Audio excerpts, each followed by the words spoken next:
추석 연휴 잘 보내셨습니까? 우리 샬롬 자녀들 보니까 이제 잘 보내시고 오신 것 같습니다. 감사합니다.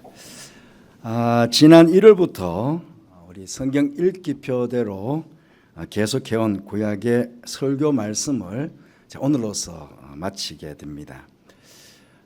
저는 구약의 말씀을 읽고 또 매주마다 설교를 준비해 오면서 무엇보다 당신의 백성들을 향해 안타까워하시는 하나님의 마음을 느낄 수 있었습니다.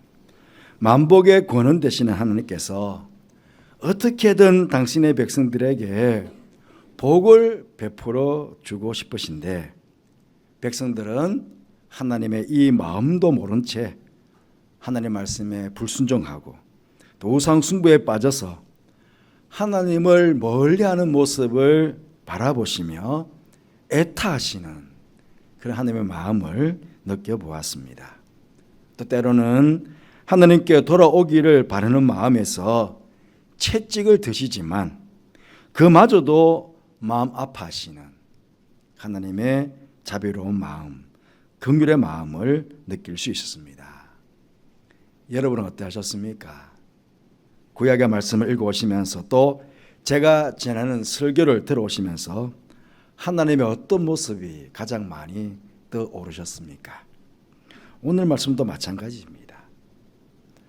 하나님의 채찍에 맞아 바벨론의 포로로 끌려간 백성들에게 다시금 회복을 약속하시면서 백성들에게 복을 주시기를 원하시는 그 하나님의 사랑의 마음을, 그 은혜의 마음을 우리는 다시 한번 읽어볼 수 있습니다.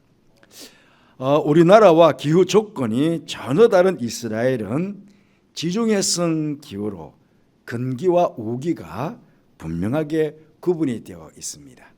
건기에는 한 방울의 비도 내리지 않고요.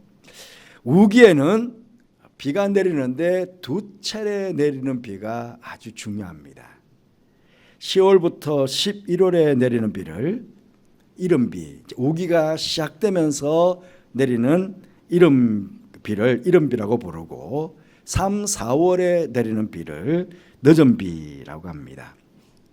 이른비, 우리나라는 다르죠. 우리는 3, 4월에 파종을 하는데 이스라엘은 10월, 11월 이른비가 내리는 때에 씨를 뿌리고 늦은비가 내린 이후에 곡식이 연걸어 그렇게 추수를 하게 됩니다. 지금 비가 계속 내려서 추수 연휴부터 우리는 지금 이 비가 성가시지요. 하지만 이스라엘은요, 비가 얼마나 반고지 몰라요. 3, 4월, 2월 말부터 3월에 가보면 가끔 성기순례 하다 보면 비가 올 때가 있어요. 저는 이 늦은 비를 아니까 이번 성지순례 갔을 때는 좀 늦은 비를 맞고 싶다라는 그런 기대를 가지고 가거든요. 마침 한번 예루살렘에 했을 때 막 비가 쏟아지는 걸 경험했어요. 여러분, 우산은 누가 쓰는 줄 아십니까? 한국 사람들만 우산 써요. 거기 예루살렘 사람들은 비가 오면 너무너무 좋아서 모두가 그 비를 맞아요. 요르단에서 버스를 타고 쭉 가는데 한번 비가 내렸어요. 그러니까 밖에 보니까 막 동네 아이들이 나와서 비가 온다고 난리가 났어요. 그만큼 비가 귀한 땅. 그런데 이 이른 비는 파종할 때, 또 늦은 비는 결실할 때. 그래서 이른 비는 파종의 비, 늦은 비는 결실의 비라고 부르게 됩니다. 우리 80주년 우리 성지순례 한번 가시죠. 우리 지금 빨리 이스라엘 땅이 전쟁이 멈춰야 될 텐데 멈추면 한번 봄에 가는 게 좋습니다. 가서 한번 이른 비, 늦은 비를 한번 맞아보는 게 좋겠는데요. 이 본문의 봄비, 늦은 비는요, 결실을 위해서 내리는 늦은 비를 말합니다. 오늘 1절 말씀 다시 보시면 봄비가 올 때에 여호와 곧 구름을 일게 하시는 여호와께 비를 구하라 그렇게 말씀하십니다. 3, 4월이 되면, 봄이 되면 당연히 비가 오는 때입니다만, 그러나 중요한 것은 구름을 일게 하시는 여호와께 비를 구하라 그렇게 말씀하고 있습니다. 여기 중요한 의미가 있습니다. 봄비가 오는 때, 늦은 비가 오는 때라고 해서 당연히 비가 오는 것은 아니라는 것입니다. 당연히 비가 와야 하는 계절이지만 하나님께서 하늘을 닫으시면 한 방울의 비도 내리지 않을 수 있다는 것입니다. 이번에 우리나라도 강릉 지역에 봄, 여름 동안 비가 내리지 않아서 큰 어려움을 겪지 않았습니까? 그래서 말씀하십니다. 당연히 봄비가 내리는 때라고 하더라도 구름을 일게 하시는 여호와 하나님께 기도를 해야 한다 하는 것입니다. 여러분, 성경에서 이 비의 영적인 의미가 있습니다. 바로 하나님께서 주시는 은혜와 복을 의미합니다. 비가 거의 내리지 않는 땅은 광야, 사막이 됩니다. 하나님의 은혜가 없는 심령은 영적으로 황량한 삭막한 사막이 됩니다. 그러면 영적인 삶은 말할 것도 없고 육적인 삶도 큰 어려움을 겪게 되는 것입니다. 그러하게 우리는 언제나 하나님의 은혜의 소낙비를 내려주시기를, 그렇게 하나님께 여호와 하나님께 우리는 구해야 하는 것입니다. 특별히 오늘 말씀에 무엇라고 약속해 주고 계십니까? 다시 한번 읽어 보십시오.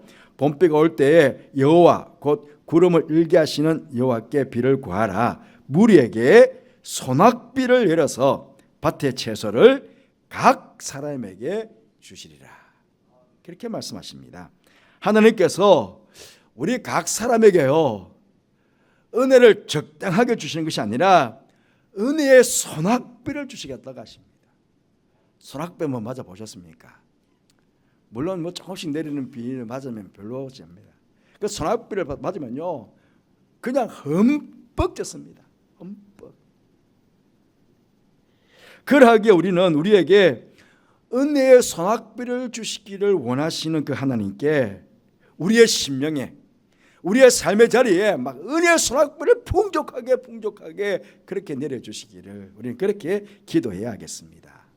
오늘 본문에서는요 1절 읽었지만 10장 전체를 보면 봄비처럼 임하시는 하나님의 은혜가 4가지가 나옵니다. 하나씩 좀 보면요, 첫째로는 하나님께서 주시는 기도 응답의 은혜가 있습니다. 6절 말씀 보시면 내가 유다 족속을 견고하게 하며 요셉 족속을 구원할지라 내가 그들을 긍휼히 여김으로 그들이 돌아오게 하리니 그들은 내가 내 버린 일이 없음같이 되리라. 나는 그들의 하나님 여호와라. 내가 그들에게 들으리라. 그렇게 말씀하고 있습니다.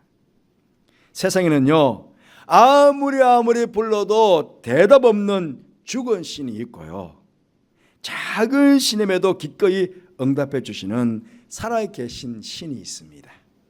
우리가 믿는 하나님께서는 하나님의 백성 우리들이 하나님의 이름을 부르며 기도하면 들으시고 응답하시는 살아계신 하나님이십니다.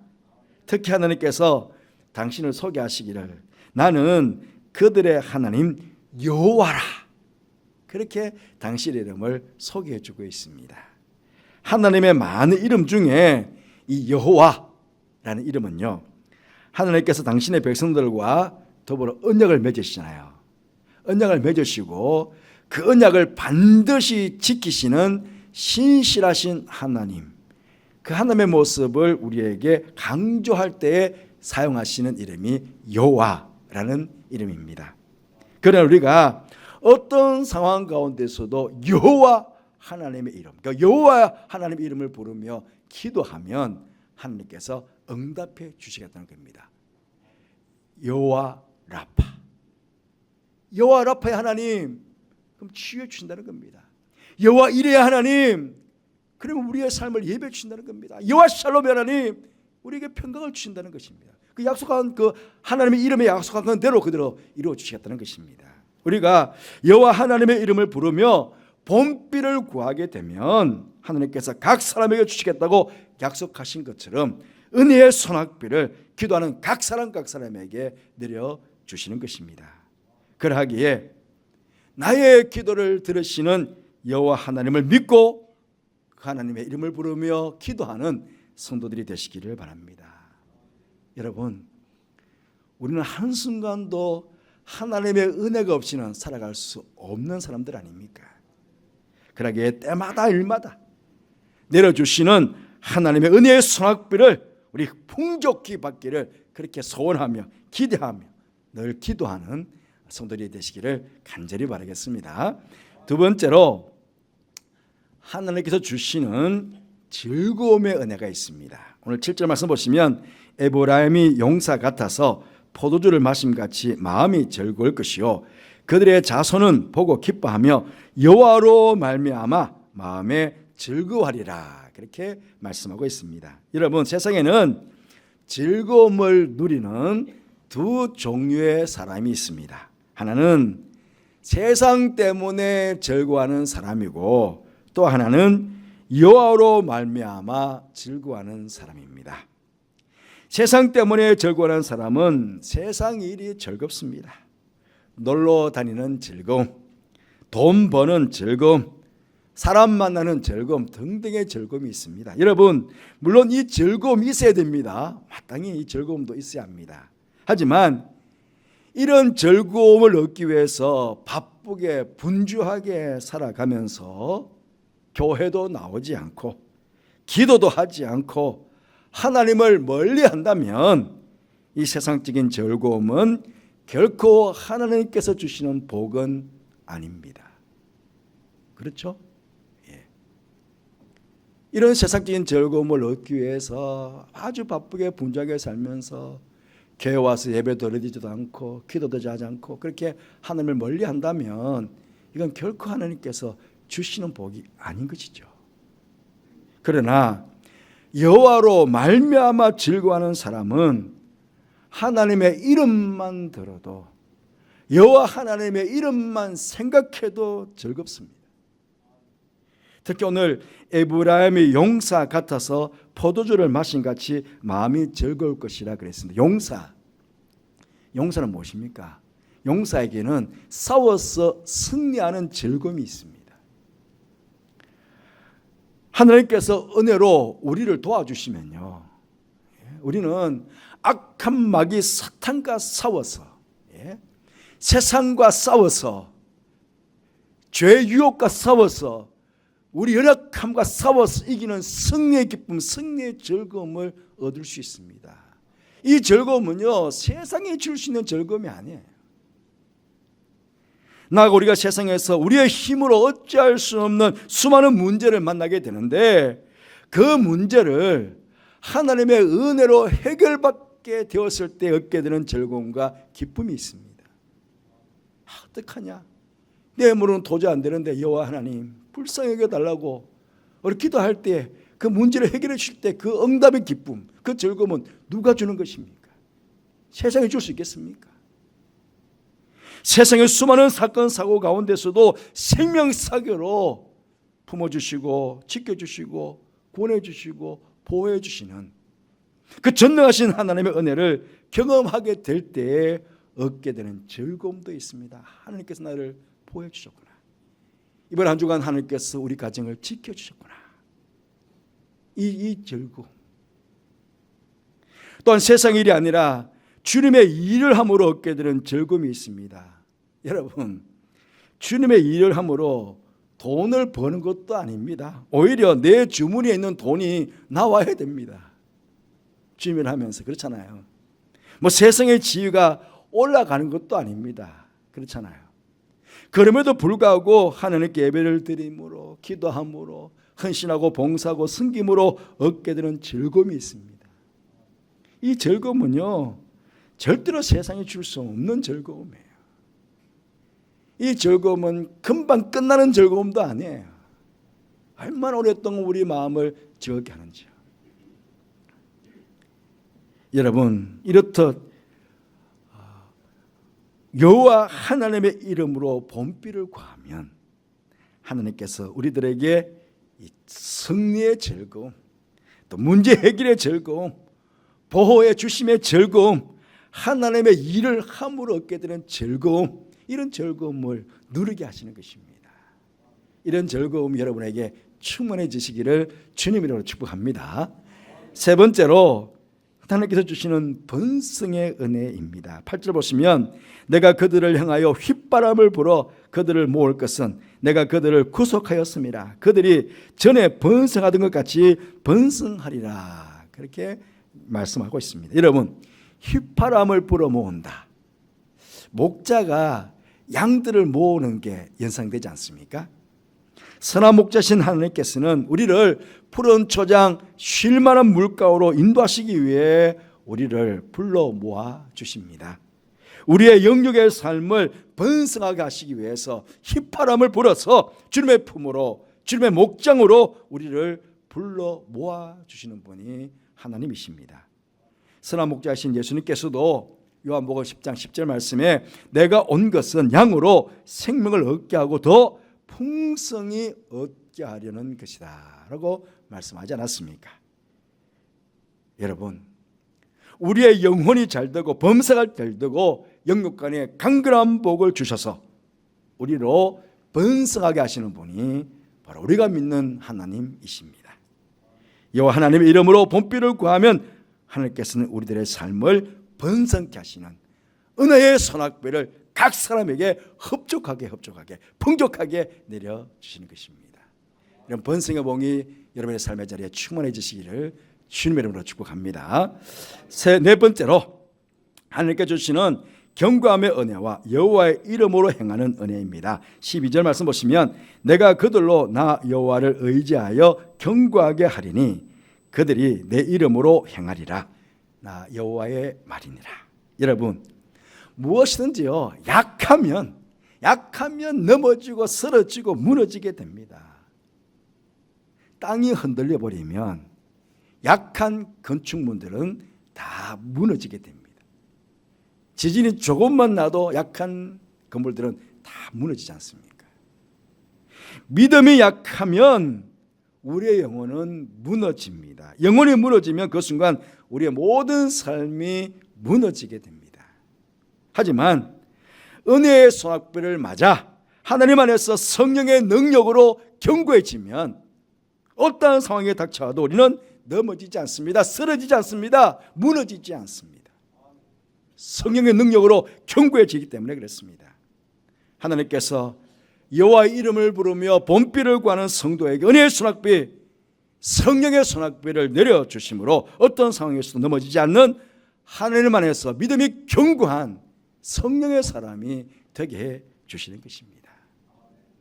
또한 믿음이 견고한 사람에게 하나님께서는요 당신의 이름을 주셔서 하나님의 이름으로 무엇이든지 행하게 하시는 은혜를 주십니다. 하나님의 이름을 받은 우리는 하나님의 이름으로 하나님께서 기뻐하시는 선한 일들을 할 수 있습니다. 복음을 전파하고 이웃을 섬기고 봉사하며 또 나라와 민족을 위해서 세계 열방을 가슴에 품고 중보하며 기도할 수 있습니다. 그런 기도를 통해서 우리는 하나님의 영광을 드러내는 그런 삶을 살게 되는 것입니다. 믿음이 견고해져서 하나님의 이름을 부르며 하나님께 기뻐하시는 일들을 행하며 살아가는 것, 얼마나 보람되고 복된 성도의 삶이겠습니까? 사랑하는 성도 여러분, 하나님께서 주신 은혜의 본비는 우리가 구해야 하나님께서 주시겠다고 하셨습니다. 그러기 언제나 하나님께 은혜의 본비를 계속 구하시는 기도의 사람들이 되시기를 간절히 바라겠습니다. 그래서 하나님께서 여러분의 기도를 들으시고 응답하심으로 여러분 각자에게 풍족한 손아귀 은혜를 내려주심으로 충만한 즐거움과 번성함과 견고함을 받아서 하나님께서 기뻐하시는 하나님의 일들을 행하시며 하나님께 영광을 돌리며 그렇게 인생을 복되게 살아가시는 성도의 삶이 되시기를 주님의 이름으로 축복합니다. 이렇게 그렇게 되기 위해서 우리 함께 기도하는 시간을 갖도록 하겠습니다.